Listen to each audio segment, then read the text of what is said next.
ট্রাম্পের বিরুদ্ধে অস্ত্র হাতে শিক্ষক। দ্রুতই নিরাপত্তা বলয়ে রক্ষা পায় মার্কিন প্রেসিডেন্ট ডোনাল্ড ট্রাম্প। হামলা নিয়ে চাঞ্চল্যকর তথ্য দিলেন হামলাকারী। যুক্তরাষ্ট্র ইসরায়েলের বিরুদ্ধে ইরান নিল বড় পদক্ষেপ। যে কোনো উপায়ে ইরান যুদ্ধ চালিয়ে যাবেন ট্রাম্প। স্বাগত কালবেলা আন্তর্জাতিক সংবাদে, সাথে আছি মুজাহিদুল ইসলাম। শিরোনাম জানাচ্ছিলাম, এবারে বিস্তারিত। একজন মেধাবী প্রকৌশলী, শিশুদের প্রিয় শিক্ষক, আবার উদীয়মান ভিডিও গেম ডেভেলপার, সব মিলিয়ে যার সামনে ছিল উজ্জ্বল এক ভবিষ্যৎ। কিন্তু সেই কোল টমাস অ্যালেনি কেন হাতে তুলে নিলেন মারণাস্ত্র? ওয়াশিংটনের হিলটন হোটেলে হোয়াইট হাউস করেসপন্ডেন্টস ডিনারের মতো হাই প্রোফাইল অনুষ্ঠানে সশস্ত্র হামলার পর এখন মুখে মুখে ফিরছে 31 বছর বয়সী এই যুবকের নাম। ক্যালিফোর্নিয়া ইনস্টিটিউট অব টেকনোলজির মতো নামী প্রতিষ্ঠানের এই প্রাক্তনী একসময় প্রতিবন্ধীদের জন্য হুইল চেয়ার ব্রেক সিস্টেম তৈরি করে প্রশংসা কুড়িয়েছিলেন। তবে তার ডিজিটাল ডিভাইস আর হোটেলের আলামত বলছে অন্য কথা। ডেমোক্রেটিক পার্টির অনুদানকারী এই তরুণ কেন এমন চরমপন্থী পথ বেছে নিলেন তা নিয়ে এখন তোলপাড় পুরো আমেরিকা। এই নিয়ে রিপোর্টে দেখুন বিস্তারিত। একজন মেধাবী প্রকৌশলী, শিশুদের প্রিয় শিক্ষক এবং উদীয়মান ভিডিও গেম ডেভেলপার, বাইরের দৃষ্টিতে কোল টমাস অ্যালেন ছিলেন এক উজ্জ্বল ভবিষ্যতের প্রতিশ্রুতিশীল তরুণ। কিন্তু ওয়াশিংটনের হিলটন হোটেলে হোয়াইট হাউস করেসপন্ডেন্টস ডিনারে সশস্ত্র হামলার পর তার নাম ঘিরে তৈরি হয়েছে রহস্য। উঠেছে প্রশ্ন, তিনি আসলে কে এবং কি উদ্দেশ্যে এমন পথে গেলেন। জানা গেছে 31 বছর বয়সী কোল টমাস অ্যালেন যুক্তরাষ্ট্রের লস অ্যাঞ্জেলসের টরেন্স এলাকার বাসিন্দা। শিক্ষা জীবনে তিনি ছিলেন অত্যন্ত মেধাবী। 2017 সালে তিনি ক্যালিফোর্নিয়া ইনস্টিটিউট অব টেকনোলজি থেকে মেকানিক্যাল ইঞ্জিনিয়ারিংয়ে স্নাতক ডিগ্রি অর্জন করেন এবং পেশাগত জীবনে কোল টমাস অ্যালেন একজন জনপ্রিয় শিক্ষক। শিক্ষকতার পাশাপাশি তিনি প্রযুক্তি ও গেম ডেভেলপমেন্টের সঙ্গেও যুক্ত। তার অতীত কর্মকাণ্ডেও মেধার ছাপ পাওয়া যায়। 2017 সালে ক্যালটেকে পড়াশোনার সময় তিনি প্রতিবন্ধীদের জন্য হুইল চেয়ারে ব্যবহার করার জন্য একটি ব্রেক সিস্টেম তৈরি করে প্রশংসা অর্জন করেন। তদন্তে আরও জানা গেছে 2024 সালের অক্টোবরে তিনি ডেমোক্রেটিক পার্টির প্রেসিডেন্ট প্রার্থী কমলা হ্যারিসের নির্বাচনী প্রচারণায় $25 অনুদান দিয়েছিলেন। বর্তমানে এফবিআই ও স্থানীয় পুলিশ তার ডিজিটাল ডিভাইস, হোটেল কক্ষ থেকে উদ্ধার হওয়া আলামত এবং ব্যক্তিগত যোগাযোগ খতিয়ে দেখছে। জমকালো আলোকসজ্জা আর আমেজপূর্ণ পরিবেশ, মুহূর্তেই যেন রণক্ষেত্রে রূপ নিল white house correspondents dinner. Washington Hilton হোটেলের বাইরে হঠাৎ গুলির শব্দে থমকে যায় সব আয়োজন। সংকটাপন্ন সেই মুহূর্তে কোনো ঝুঁকি না নিয়ে সিক্রেট সার্ভিস দ্রুত নিরাপদ স্থানে সরিয়ে নেয় president Donald Trump, first lady Melania এবং ভাইস প্রেসিডেন্ট জেডি ভ্যান্সকে। হামলার পরপরই 31 বছর বয়সী সন্দেহভাজন কোল টমাস অ্যালেনকে আটক করেছে আইনশৃঙ্খলা বাহিনী। কিন্তু প্রশ্ন উঠেছে, অত্যন্ত কড়া নিরাপত্তার এই বলয় ভেদ করে কিভাবে এই হামলা সম্ভব হলো? ইরানের সঙ্গে চলমান যুদ্ধবিরতির এই সংবেদনশীল সময়ে এমন হামলা কি কেবলই ব্যক্তিগত আক্রোশ, নাকি এর পেছনে রয়েছে কোনো গভীর ষড়যন্ত্র? যদিও ট্রাম্প নিজে একে একক হামলা হিসেবেই দেখছেন। এই নিয়ে রিপোর্টে দেখুন বিস্তারিত।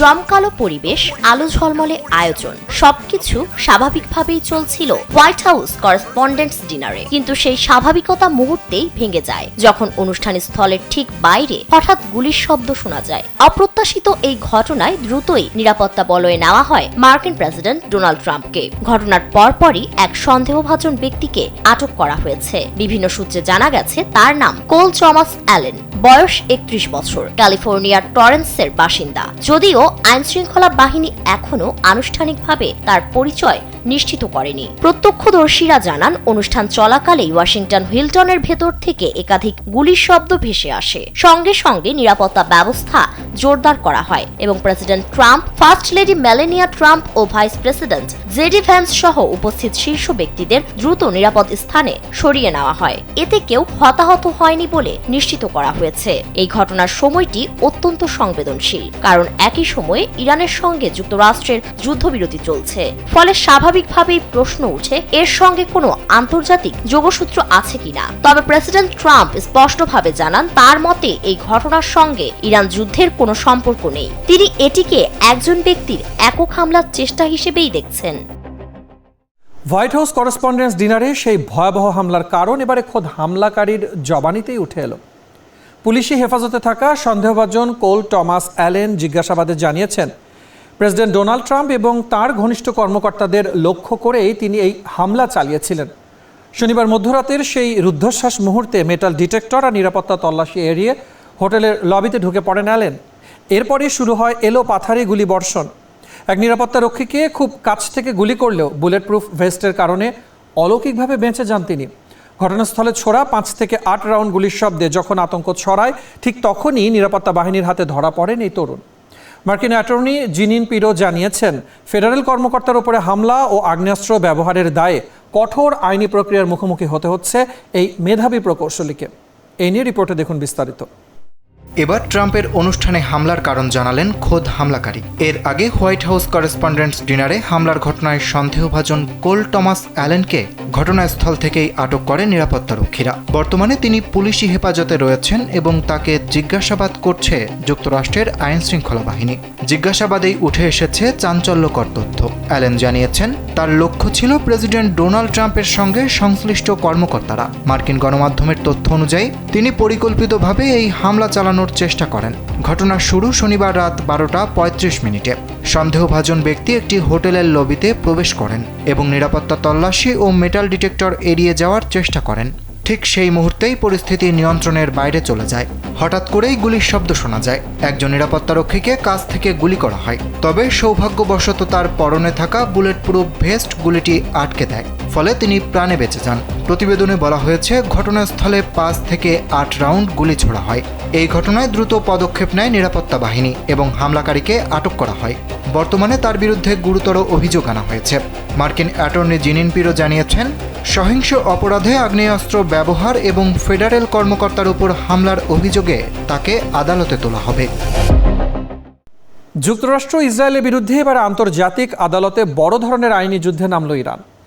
বেসামরিক লক্ষ্যবস্তুতে হামলার অভিযোগ তুলে আন্তর্জাতিক রেড ক্রস এবং আন্তর্জাতিক অপরাধ আদালত বা আইসিসিতে আনুষ্ঠানিক নথি জমা দিয়েছে তেহরান।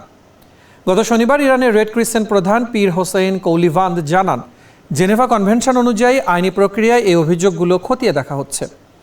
এরই মধ্যে আইসিসির প্রসিকিউটর নিশ্চিত করেছেন যে ইরানের দেওয়া নথিগুলো আনুষ্ঠানিক প্রমাণ হিসেবে গ্রহণ করা হয়েছে। যদিও আন্তর্জাতিক রেড ক্রস শুরুতে নিরপেক্ষ অবস্থানের কথা জানিয়েছিল, তবে দীর্ঘ আলোচনার পর তারাও এই ঘটনার নিন্দা জানিয়েছে। এ নিয়ে রিপোর্টে বিস্তারিত। যুক্তরাষ্ট্র ও ইসরায়েলের বিরুদ্ধে বেসামরিক লক্ষ্যবস্তুতে হামলার অভিযোগ তুলে ইরান আন্তর্জাতিক রেড ক্রস, আন্তর্জাতিক অপরাধ আদালত এবং বিভিন্ন মানবাধিকার সংস্থার কাছে আনুষ্ঠানিক নথি জমা দিয়েছে। শনিবার 25 এপ্রিল ইরানের রেড ক্রিসেন্ট প্রধান পীর হোসেইন কৌলিভান্দ জানান, এসব নথি জেনেভা কনভেনশন অনুযায়ী আইনি প্রক্রিয়ায় বিবেচিত হচ্ছে। তিনি বলেন, প্রথমে আন্তর্জাতিক রেড ক্রিসেন্টকে নিন্দা জানানোর অনুরোধ করা হলেও সংস্থাটি নিরপেক্ষতার কারণে মন্তব্য করতে অপারগ ছিল। পরে ধারাবাহিক যোগাযোগ ও আলোচনার পর রেড ক্রস নিন্দা জানায় এবং সহযোগিতার আশ্বাস দেয়। একই সঙ্গে আন্তর্জাতিক অপরাধ আদালতের প্রসিকিউটর জানিয়েছেন, ইরানের জমা দেওয়া নথি আনুষ্ঠানিক প্রমাণ হিসেবে গ্রহণ করা হয়েছে। এই ঘটনা মধ্যপ্রাচ্যের উত্তেজনা আরও বাড়াতে পারে এবং আন্তর্জাতিক রাজনীতিতে নতুন চাপ তৈরি করতে পারে। তবে আইনি প্রক্রিয়া দীর্ঘ হওয়ায় চূড়ান্ত সিদ্ধান্ত আসতে সময় লাগবে। এই অভিযোগ এবং আইনি পদক্ষেপ ভবিষ্যতে রাষ্ট্রীয় সামরিক কর্মকাণ্ডে জবাবদিহিতা বাড়াতে একটি গুরুত্বপূর্ণ নজির তৈরি করতে পারে। তবে বিষয়টি নিয়ে উভয় পক্ষের মধ্যে কূটনৈতিক উত্তেজনা আরও বাড়ার আশঙ্কা রয়েছে। পরিস্থিতি আন্তর্জাতিক সম্প্রদায়ের নজরদারিতে রয়েছে এবং দ্রুত সমাধানের আহ্বান জানানো হয়েছে। কোনো হামলা বা রক্তচক্ষু নয়, বরং যে কোনো উপায়ে ইরান যুদ্ধ জয়ের লক্ষ্যে অনড় মার্কিন প্রেসিডেন্ট ডোনাল্ড ট্রাম্প। ওয়াশিংটনের হিলটন হোটেলে করেসপন্ডেন্টস ডিনারে ভয়াবহ গুলির ঘটনার পর এই হুঙ্কার দিয়েছেন তিনি। আকস্মিক সেই হামলায় টেবিলের নিচে আশ্রয় নিতে হলেও দমে যাননি ট্রাম্প, বরং সাফ জানিয়েছেন ন্যায়ের পথে লড়তে গিয়ে লক্ষ্যবস্তু হওয়াটা তাঁর কাছে সম্মানের।